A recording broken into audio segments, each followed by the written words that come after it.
Hi, everyone. I'm Sam Osterhout, the executive producer here at Lincoln Square. And today I'm very excited to be joined by Skye Perryman, President and CEO of Democracy Forward.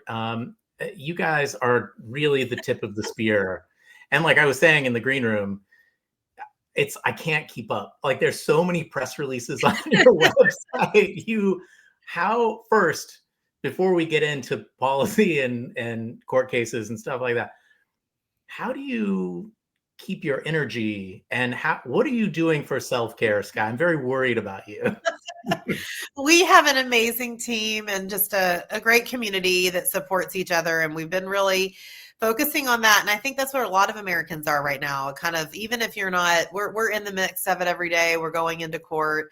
You get a lot of energy knowing that you have a skill and a team that can, if we do it right, can help protect people and communities. So that energizes us. But I think so many people are feeling this overwhelm. You wake up to this barrage of media. If you're lucky, a lot of people are waking up to a barrage of, terrible conduct, whether it's the military or ICE or, this is in our communities. So, we all have to figure out how we're going to be able to find our peace in this time. And we're really finding that it's through community. It's through being together, trying to defy isolation. Even if you're somebody that likes to be alone, figure out how you can connect into something that you really believe in. And so that's really given me a lot of energy. And I do drink a lot of coffee, and I also drink a lot of Diet Coke. I'm not proud of those habits, but I do. Oh my God, I have so much coffee. So much. It's funny when if we have an early show or we have some content produced early in the morning and I'm not able to immediately get into the news. Well, no, I will always get coffee. That's not a question. Okay. So if I'm not able to read the news first thing, I feel wonderful. It is. I mean, I think it's great. If you're talking to people about making a plan, you don't have to be on the same schedule as this 24-hour social media barrage and news barrage. And how can we make a plan to be sure we're staying informed, but also that we're not just letting that take over? Yeah, that's right. That's right. And you mentioned the real suffering that's happening. And this is, I think one of the things I'm really, and I said this to you before, your storytelling is essential. It's such an important part of your fighting. And I think, taking on the administration in the courts is clearly your mission. But you're also you personally are such an incredible translator between those court cases and the reality that's happening on the ground. And I think one of the most striking recent cases of that, or examples of that, is the fight that you had over SNAP. Yeah. Because SNAP was, this was a big thing that was going to affect over 40 million Americans. And so many Americans who are not on SNAP currently have been on SNAP. Yes. And understand the absolutely essential nature of that. So first, you had some victories. You had a big victory in that, but it's still ongoing. Can you tell us what happened before the shutdown ended? Right. So SNAP is the Supplemental Nutrition Assistance Program. Many of your listeners and viewers will know that. And 42 million Americans, utilize SNAP. There are requirements to be on SNAP. You often have to be working. There's some exceptions to that. Children rely on SNAP, senior citizens, veterans, millions of veterans rely on SNAP, people that go to work every day, but because of where our economy is and wage structure, need to have the supplemental benefit. It's about $200 a person a month to make ends meet and to provide true food for themselves or for their family. So that's SNAP overall, and it's been largely bipartisan, supported over time. It is the type of thing that would have incredibly negative implications for people in red areas, like the area I grew up in, and people in blue areas. It does not discriminate that way. It really affects so many people. And Congress knew what it was doing, that sometimes when the dysfunction of government happens and the government shuts down, that it's important that certain essential services be continually provided. And they were very clear that SNAP was one of those services. So that's kind of where it all starts. And so Right. then we get into the shutdown, which, you know, by the way, factually, I'm not saying this politically, but factually was the first time in United States history that one political party had controlled a White House and a Congress, and yet the government shut down. I mean, so we're in this shutdown, you know, we're in this shutdown that's sort of a crisis of the president and his allies making. And the president starts claiming, and his associates start claiming, that the shutdown is so bad and that they are not sure if they are going to be able to provide SNAP benefits. Well, that is just not in good faith, because it's very clear there was billions of dollars of contingency money, and there's a lot of other money throughout the federal government, and the law is very clear they have to do it. But he kept sort of wanting to blame it on others, and at the same time holding sort of people hostage around where their benefits were going to be. And so we started hearing from people across the country, churches who feed people, food pantries, small grocery stores, and then also workers, right? The Service Employees International Union, millions of workers, many of whom do, even though they're working, rely on SNAP. Right. Children, all kinds of folks. And so we built a case that we filed just before the SNAP benefits were going to lapse, to secure a court order to force the president and the administration to pay the SNAP benefits, which was required under the law. I'll give a shout out to the state AGs, and a number of states also filed a case. We are often in court together in separate cases because the state AGs often can't get the type of relief for everyone in the country. And so our cases are really important to sort of make sure we can cover everybody. So on Friday, federal court ruled very clearly that the government had to pay, and that it certainly had to pay money out of the contingency fee, which would not have covered a full month of SNAP, but would recover some. And that if it chose not to pay the full amount, it said, like, you legally can pay the full amount. If it chose not to pay the full amount, that choice had to be consistent with the law. It couldn't be arbitrary or capricious, had to be consistent with the law. And it could not delay benefits going out for weeks and weeks, because people need their money to be able to go to the grocery store. Over the weekend, we won that order on a Friday night. It was Halloween night, if you'll remember that. Over the weekend, as the government was supposed to be moving to comply with the order, they took no steps to comply with the order. The president comes out and says, well, it would be my honor to comply with this, but I don't know if I can, as if it's his job to interpret the law. No, that's the court's job. And the court have told you, not only can you, but you must. And so it all came to a head the next week, when we had to move. We had to sort of move the court, file a motion with the court to enforce that court order. The president tweeted that and bragged that he was not going to pay these benefits, trying to use people as a political pawn. I mean, bragging, saying he was not going to pay it. We were able to take that social media post and bring it to the court.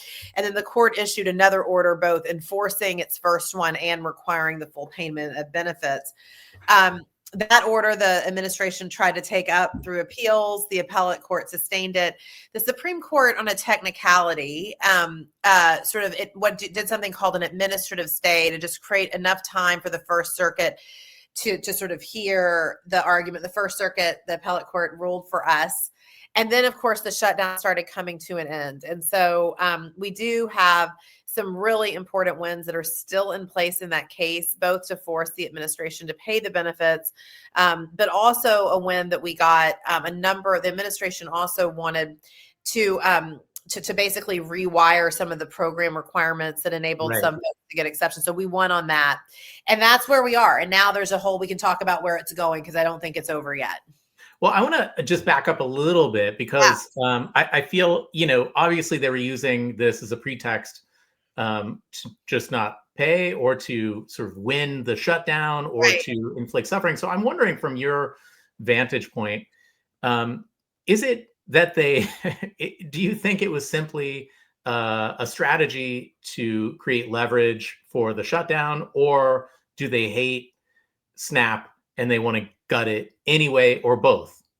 I think it was a bunch of different things. I mean, one, they were trying to create leverage in the shutdown. Again, this was their shutdown. And now we know it was the Epstein shutdown, but this was their shutdown. And they were trying to place the blame. they also are just, they believe their own conspiracy theories. So they've created these conspiracy theories around SNAP, and you can go online and look at them right now. And they're saying there's all this fraud. Fraud is really problematic. We agree. The president fired all the inspectors general throughout the federal government that are seeking to root out fraud. So, I mean, no one wants fraud, but they say all of these things, and then they sort of, and we've seen this in a number of our cases, and then they have to take a step back and realize that many of the voters who voted for the president, who live in the areas that voted for the president, they rely on SNAP. And so then they're not only hurting the entire, all of the American people, they're also hurting people that have been sympathetic. And so there's a mixture of sort of, I think, political gamesmanship and really, really morally problematic conduct. And we don't throw morals around that often at Democracy Forward, but this is just to starve people. I mean, nobody who's okay with this. There's a mix of that and this incompetence that they have. They completely created a number of issues with the systems that made things, take longer time. So I think that was what was kind of going on. And the thing this case did is, in addition to winning some legal principles that are going to protect people, and we were able to get millions of people, some of their SNAP, not all 42 million while the Supreme Court was pausing it, but some. But what this case did is it made it undeniable, because the president was trying to say that he would pay this, but that he couldn't, and it's made it undeniable who owns the decision to fight tooth and nail to deprive 42 million Americans, 1 in 8 Americans, of SNAP benefits. Patrick in the chat says, so there's some fraud. Let's starve a bunch of kids and disabled people, right? Like, and again, the fraud claims are belied by this president and this administration's own actions, which have been to try to root out civil servants, inspectors general, people that really their job is to make sure of that. So that's really a lot of what the case did. So back to the present and future, where are we and what's going to happen? So after the Supreme Court's stay expired, so our court orders are fully in effect, and the shutdown, the shutdown was over. We do understand there are documents on the USDA's website. We're talking to people in communities. These benefits need to be paid. We're using the tools we have to make sure that there's not any delay, as there was for many weeks. But then Brooke Rollins, who leads USDA, so there's like sort of two pieces. One, the day after the shutdown was over, she was on major news media trying to do damage control, trying to rewind the tape and say the president wasn't responsible for people not getting their food, because this is a politically problematic, as it should be, issue, regardless of what people think on a range of things. Nobody wants kids to starve. So that was sort of one piece, is this damage control. As part of that, you see now this gaslighting, where they're out saying they're going to force everyone to, quote, reapply for SNAP.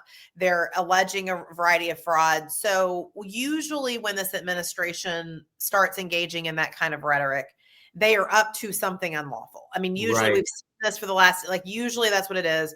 And so our team is monitoring what the government is doing, what abrupt changes they're making, which likely don't comply with the law. And we will continue to use our case to make sure we protect as many people as possible. What's the kind of budget that this represents for us? Like, do you know what I'm saying? How much does SNAP cost? I don't have the figures. It is very small. You may have them. It's very, very pales in comparison to so many. I mean, not just when you think about defense and national security, it pales in comparison to so many programs. And again, like I said, it's about $200 a month per person. And so if you think about, these are people that have to have that $200 to really be able to feed themselves or their families. But it is also an efficient program. And this is a program that was reformed in the 90s. There's a range of requirements around working, trying to, for people that are able-bodied and can. This is not, they try to stigmatize this, and sort of, I saw a bunch of negative social media posts this morning saying, we're going to stigmatize, we're going to try to, cancel this idea of welfare. I mean, all these old stereotypes that they try to wheel and deal in when they're losing public support, we see those resurfacing. But it's also an efficient program, because when people can't get basic nutrition, we know what happens, right? They get sick. It weakens communities. There are people that will have to resort to other means of getting food for their families. It's a very efficient program to say we're going to take care of folks that need this, that need this temporary assistance.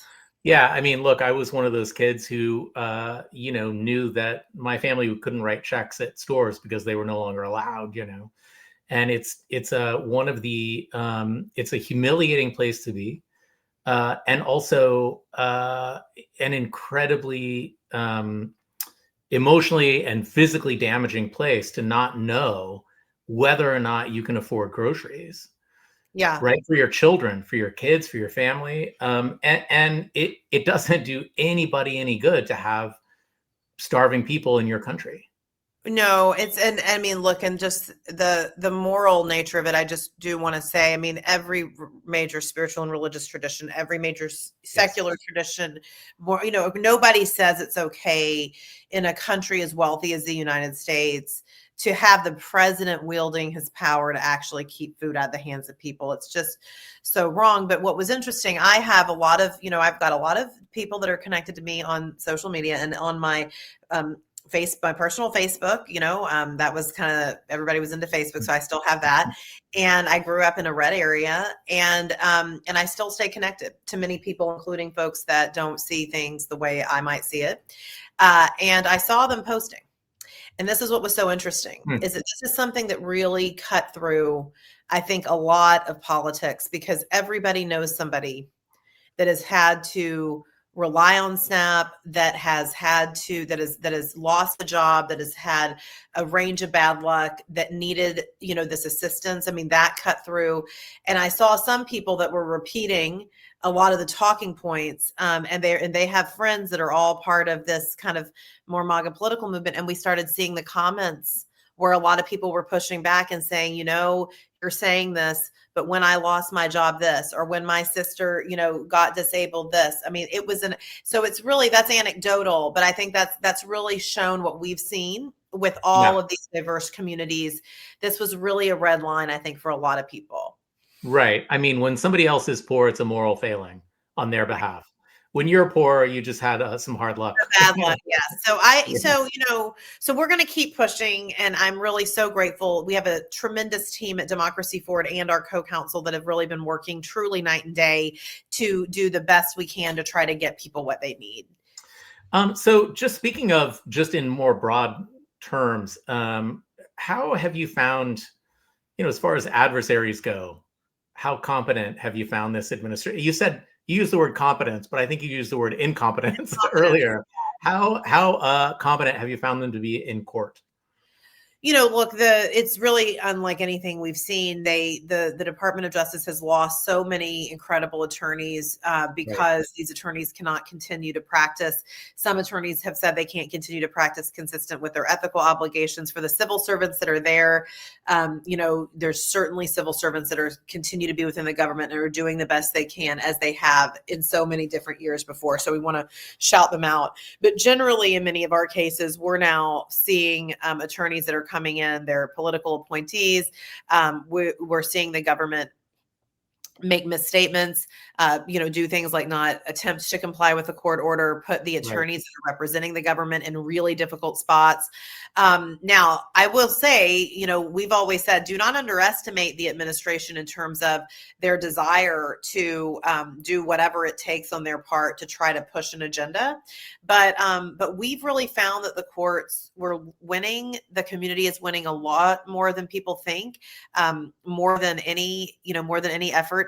The president's losing more than any president in history in the courts. And many of these cases aren't going to the Supreme Court, or they're only going up temporarily. And so I think we're really seeing that.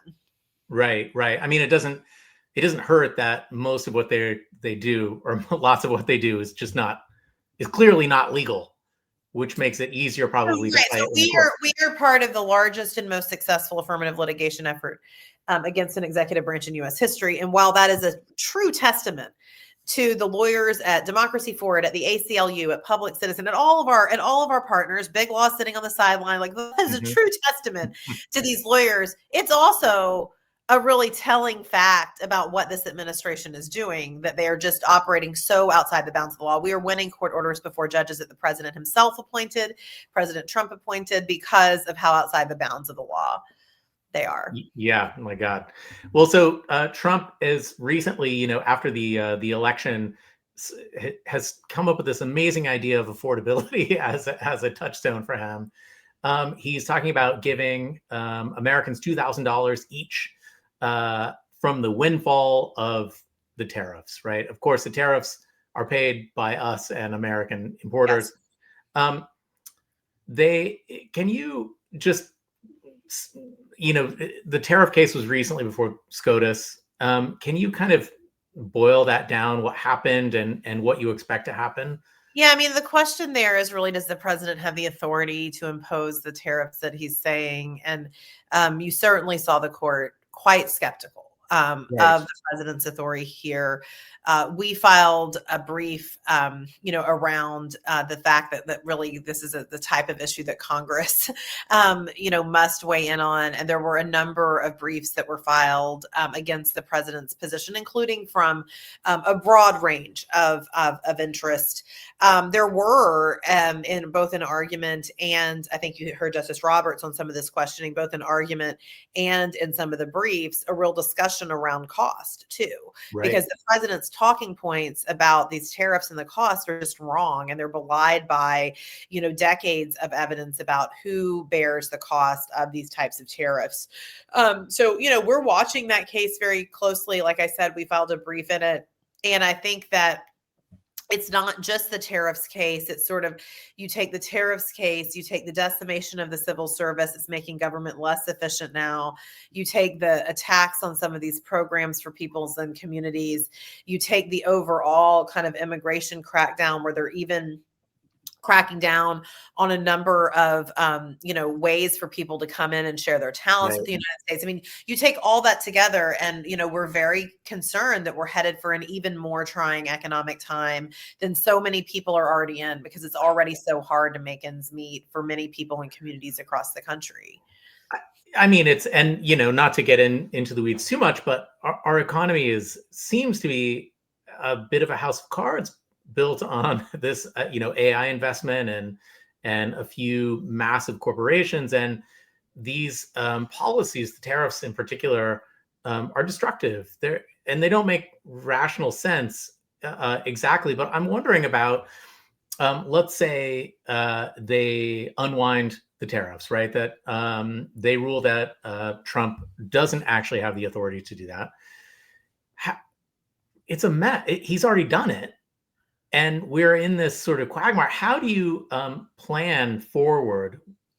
Right? How do you rebuild on the ashes of everything that we're faced with already? Do you pay back? Is there compensation? Do you just start from scratch and start over? How do we deal with that? Yeah, I mean, we talk in these cases about remedies. I mean, we have a range of cases. For instance, the decimation of the Department of Education is one example. Right. Where we stopped the decimation, the Supreme Court's paused it. We still think we're going to prevail, on the merits in the lower courts, and probably at the Supreme Court, the Supreme Court won't take it. Then our court order will prevail. But then what does that mean if you have already like a generation of people that have left the government? So the question of what we call as lawyers remedy, or sort of what happens if we win, is sure. One that we're all grappling with now. The question of rebuild, and I know you wanted to talk a little bit about some of the other work we're doing. Yep. I think that's a real, if we can suspend for a moment the sheer terror and pain, and we should not suspend that, but if we can suspend it for a moment and think about, if we're able as a people, and I believe we will be, but it's going to take the people to get out of where we are and to truly oppose and successfully oppose this autocratic threat. It's not just about rebuilding back things that used to exist. Those structures and systems were not delivering for people, right? Don't go out and tell America to vote on the, issue of democracy, when the democracy in many instances was not delivering for so many people and communities across the country, including ones like where I grew up and a range of places, right? And so we've got to build and rebuild and reimagine a democracy that has never existed in this country, that's truly meant to hold everyone. and that a government that really works for people, like with modern technologies and with great practices where we invite talented folks in. We've got to do that work. And if we suspend for a moment the destruction that people and communities are experiencing, and we will never suspend that. We will be on the front lines every day protecting people and communities. There is an opportunity with this devastation, with this decimation, to reimagine and to build something wholly new. And I think that that work is also very important, that that's happening, that the thinking and the work is happening around that, that we're listening to people about how they want their government to function. And so that's a lot of the other side of the house of what we do at Democracy Forward. And I find that incredibly inspiring and exciting. You know, I feel like we go to protests and it's you feel like you're a part of a collective movement, and that's energizing and all of that. But I think we all need to start thinking about what comes next and what country and what world we actually want to live in, because we get to decide, right? Yeah. You recently launched, like yesterday or 2 days, you announced Democracy Works. Again, are you okay? Like, do you need some water? Do you need you need like a break maybe? But you guys launched Democracy Works 250. And it is, as I understand it, your attempt to envision what civil service looks like after all of this. It's sort of like you're architecting, right? Yeah, so it's an incredible team. Just an incredible team. We started Civil Service Strong, which your listeners can go to democracyforward.org. You can go to Civil Service Strong in order to meet the moment on day one when we knew from Project 2025 there would be attempts to decimate the civil service. And Civil Service Strong has been on the front lines. I mean, Democracy Forward, with our program at Civil Service Strong, we stopped the president from firing civil service workers in the middle of the shutdown. We've had all of these things. But part of the reason we brought on Rob Schreiber, who leads that work, and a range of amazingly talented folks, was to be able to make a pivot and to say that if what we thought they were going to do happens and they decimate the civil service, how can we start laying the groundwork to really build back something that looks like America, that serves America, that is something totally different than what we've had. And so we've launched Democracy Works 250. People can go to the website, democracyworks250.org, as a beginning of that. And we've got a lot of great people helping us, because the president has indiscriminately fired amazingly talented federal workers, and many of them have applied for and been selected for civil service innovation fellowship. So they are coming in and saying, here's all the stuff that was not working in my old department, my old job, my old thing. Here's the stuff that kind of was. Here's what we really wanted to do, but we could never cut through the red tape to do it. And they're documenting this. And then we're bringing in the voices of people across the country, innovators, folks that have never worked in government, to build a big tent to start reimagining, but not just to reimagine. There's a lot of people writing white papers, but to do the work, to have the people ready to go, to be able to do something bigger and better than this country's ever seen. So that's Democracy Works 250. I think it's great for our whole team. Like the folks on the front line that are protecting people and communities every day, they kind of need that breath of fresh air, that there's something we're building for. And the folks that are doing this building work, I think, are really powered by the urgency. They move with the same sense of urgency that our team moves when they're trying to go save SNAP, right? Because we have that kind of energy as a team. And so I'm really optimistic about what it's going to be able to produce. Yeah, me too. And I think that there's, something exciting about a New Deal situation where it's not just, like you said, white papers.